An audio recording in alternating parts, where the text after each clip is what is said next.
Most people with a roll of duct tape in the drawer have no idea what it was actually measured at. We pulled the independent bench testing, a Federal Energy Laboratory study, and the building codes written afterward. Researchers sealed 33 different products onto leaky duct joints and ran them for 3 months. Only one category failed. It was the one named after the job. Here is what nobody is saying out loud. The worst rolls on this list are not the cheap ones. They are the ones with strength printed in the product name, measuring average on the number that actually decides whether tape stays stuck. You have probably bought one, and one state now prohibits this tape by name from the exact application it is sold for. We are counting down all 10 from concerning to genuinely useless, then finishing with the 3 that actually hold. Let us get into it. Number 10. Duct tape classic. This is the silver roll in every hardware aisle in America. The default.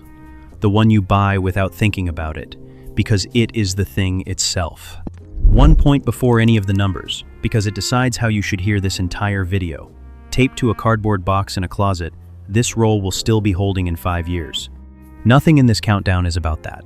Everything here is about heat, weather, and load the conditions where you actually need tape to hold, and where the differences between rolls stop being theoretical. In independent testing, Duct Tape Classic fell short. It is fine for smaller indoor jobs, and it does hold water.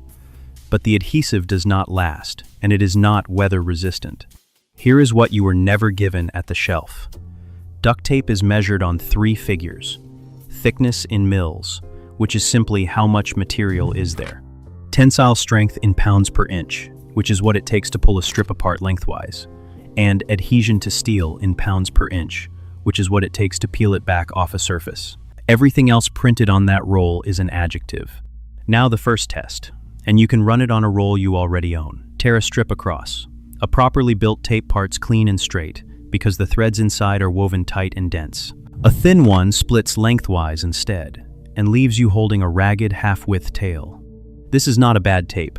It is a tape being sold for jobs nobody ever measured it for. At least Classic never promised more than that.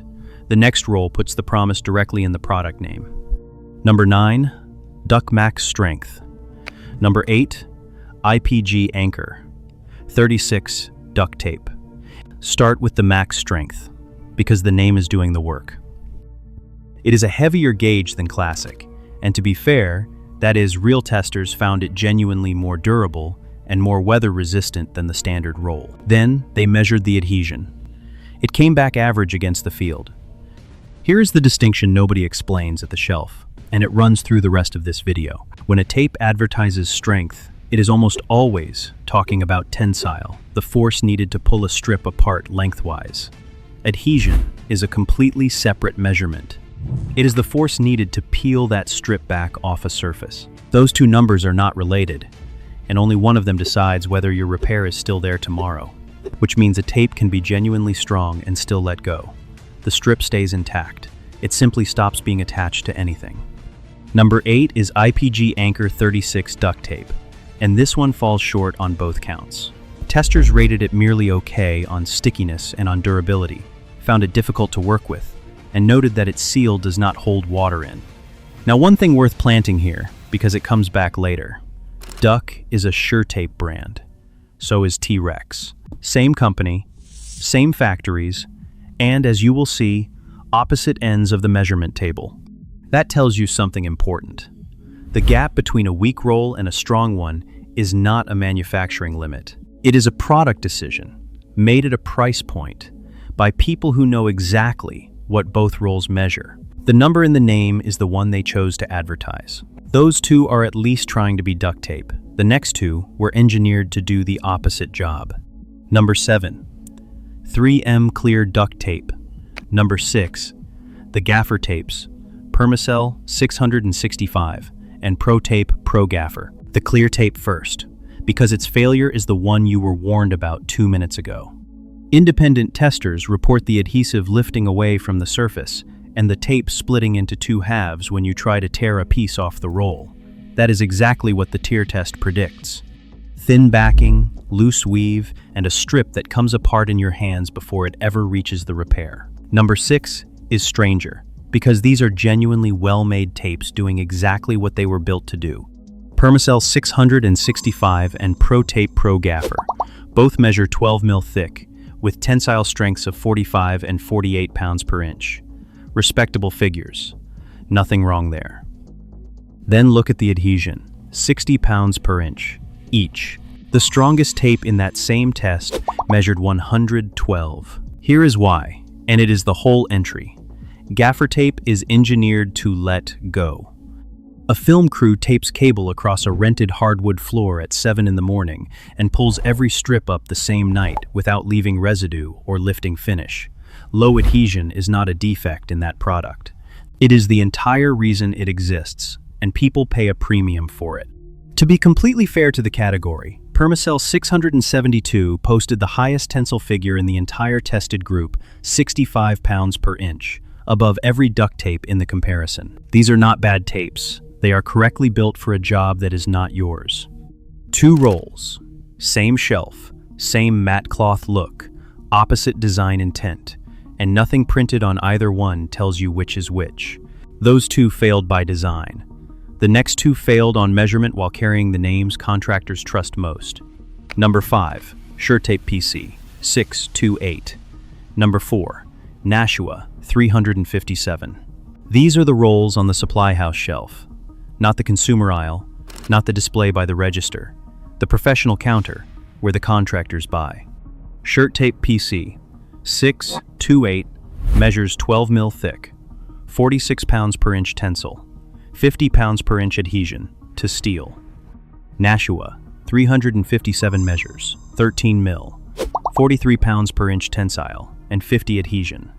That tensile figure is the lowest in the entire tested field.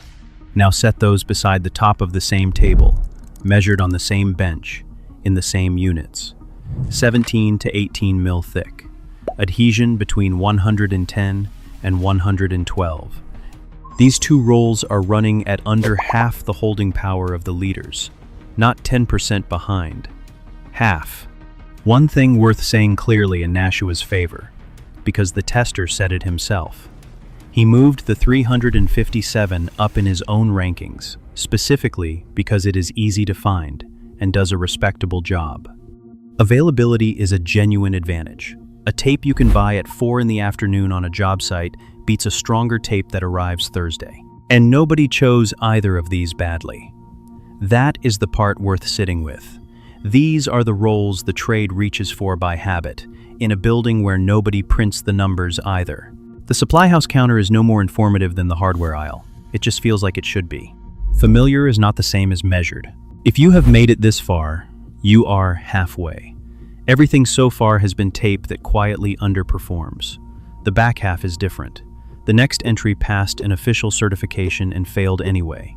And after that, a federal laboratory that put 33 sealing products onto real duct joints and watched exactly one category come apart. Number 3. 3M 390. Number 2, the tapes that carry an official listing. The 3M first, and this one deserves a fair hearing. Testers grouped it as very good, and the numbers back that up. 12 mil, 50 pounds per inch tensile, 73 pounds per inch adhesion to steel. That is a solid, competent roll from the most trusted name in adhesives.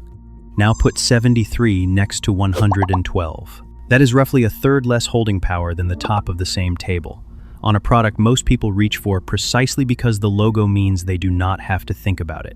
You are not being sold something defective. You are being sold something average, at a price set by reputation. Number 2 is different, and this is where the video turns. UL181B, FX is a marking. It means a pressure-sensitive tape has been tested and listed for sealing flexible and metallic air duct. It is what an inspector looks for. It is the closest thing this entire category has to a guarantee.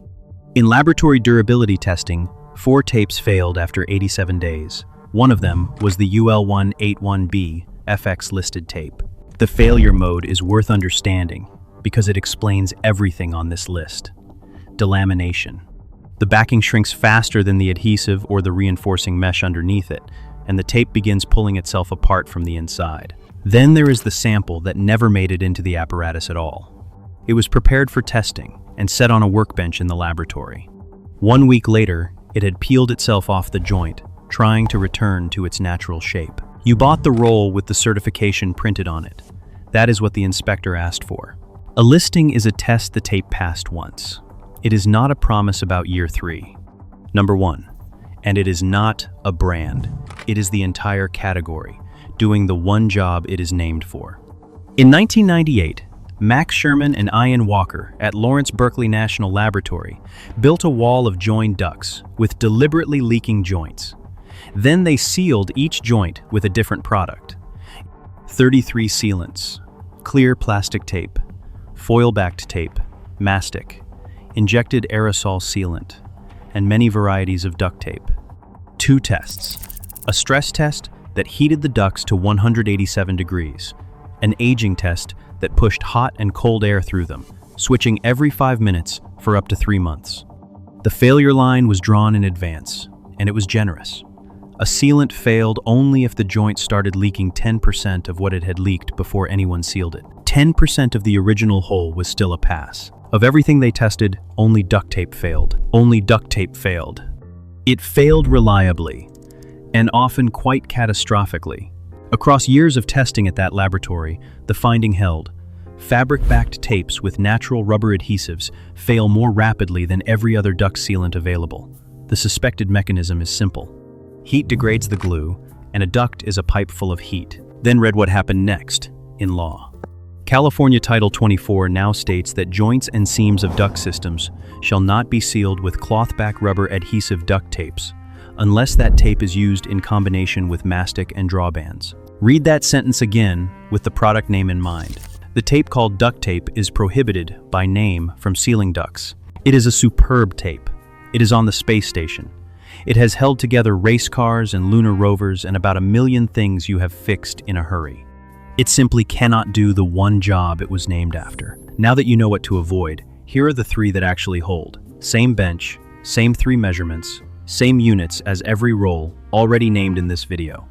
Best option number 3, JVCC Max DT, 18 mil thick, the thickest tape in the entire tested group, with 50 pounds per inch tensile and 110 pounds per inch adhesion to steel. That adhesion figure is more than double the rolls at numbers 5 and 4. The honest trade-off: this comes from a specialty adhesive supplier, not a big box shelf. You are ordering it, not grabbing it on a Saturday morning.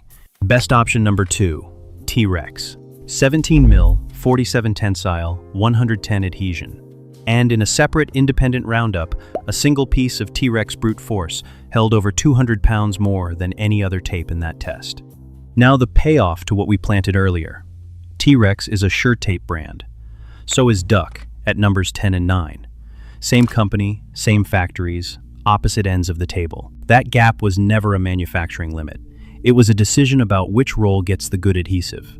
The trade-offs are real. This is overkill for most household jobs, and once it is committed to a surface, removing it cleanly is difficult. Best option number 1, Gorilla Tape.